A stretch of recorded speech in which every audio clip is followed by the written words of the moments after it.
Hello lovelies, it's Keely Dan here and I'm delighted to be back with Sweaty Betty, and in today's video I'm talking to you all about practicing self-compassion. Now self-compassion is all about being more loving and kinder towards ourselves, and I think that it's safe to say that 2020 has been a peculiar, crazy, nuts, mental year. It's been tough, it has been challenging for everybody, for the majority of the world, and I really feel like self-compassion should be our theme for this year and just moving forwards. Whether that is accepting where you're at, the changes that have been happening in your life because of this year, or whether it is letting go of the expectations that you had for 2020, or maybe you're somebody that has always found it difficult to practice self-compassion and you're really good at being kind and being loving and supportive to everybody else in your life, but you fail to do this within and realize your own greatness. Whatever it is for you, practicing self-compassion, like I said, is something that we need to do more than ever. And being kinder to other people is a wonderful thing. It spreads happiness. So why not give more of that to ourselves?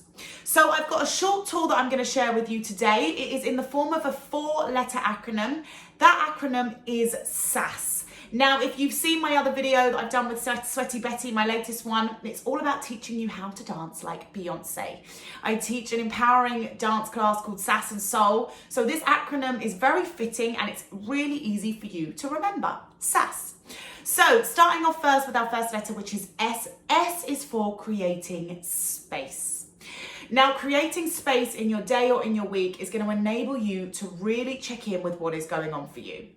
When we create that space, whether that is just 5 or 10 minutes in your day to tune in, a couple of minutes just to check in with what's going on for you, you allow the space for awareness to arise. Awareness cannot arise if we are constantly busy, on autopilot, just doing. So when we create that space in our day, it allows for this awareness to arise.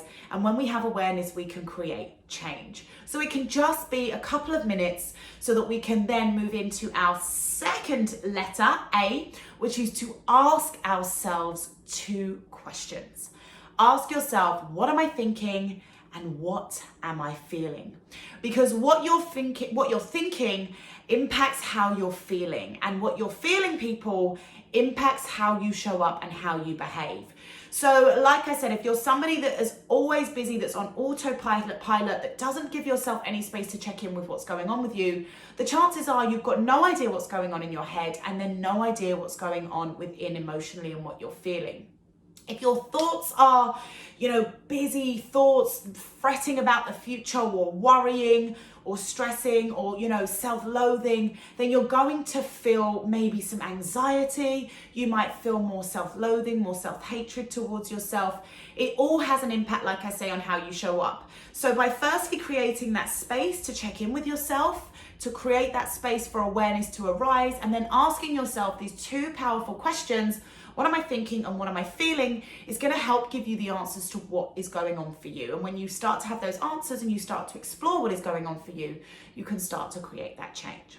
Moving on to our second S, that is to stop self-judgment. Now, self-judgment comes around so often. I see this with the people that I work with as a self-love coach. I'm also aware of my own self-judgment and again, how that makes us feel. So whether that is letting go of that pressure that you're putting on yourself to do, to be more, to have achieved more, if you're, judging yourself for not doing enough, for not being good enough, judging yourself, I should be this, I should do more. Whatever that is going on for you, I should have achieved this year, I should be here. Allow yourself to stop that self-judgment, because it's not going to do anything for you and it's not going to make you feel good. And instead, consciously making a choice right now to stop the self-judgment and to allow yourself to be with what you are, to be where you are. So once you've created that space, once you've asked yourself those 2 powerful questions, stop that self-judgment. Make a conscious choice. You noticed it, stop it. Be kinder to you. And that leads me on to our final S in our SAS acronym, which is self-nurture. Self-nurture, people, is so crucial. We need to nurture that relationship that we have with ourselves as we do with all of those other relationships in our life. And that means choosing to give to ourselves what we need. So once you've made all of these realizations by creating that space, by asking yourself the questions, by consciously choosing to stop judging yourself, it is about asking yourself, what do I need now to nurture myself? What do I need to give myself? Whether that is just a pat on the back, telling yourself that you're doing a great job, telling yourself you're fantastic, where you are is where you need to be, look at what you've achieved. Maybe it's practicing gratitude, maybe it's asking somebody for a hug. Whatever it is, it's going to be different for everybody, and you're only going to realize that once you've gone through this process of realizing what is going on for you, how you're feeling, and then choosing to give yourself that nurture. So there you have it, people. My acronym, 4 tips, SAS, to practice more self-compassion. And like I say, think of that as being the theme for 2020. We all need to be a lot more loving, a lot more kinder towards ourselves.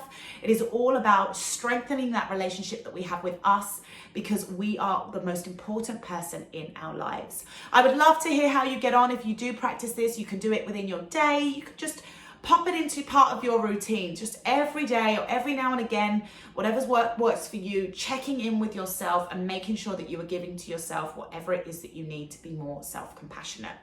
You can tag me below, Keely_Dan, or you can come over and find me on my own Instagram page.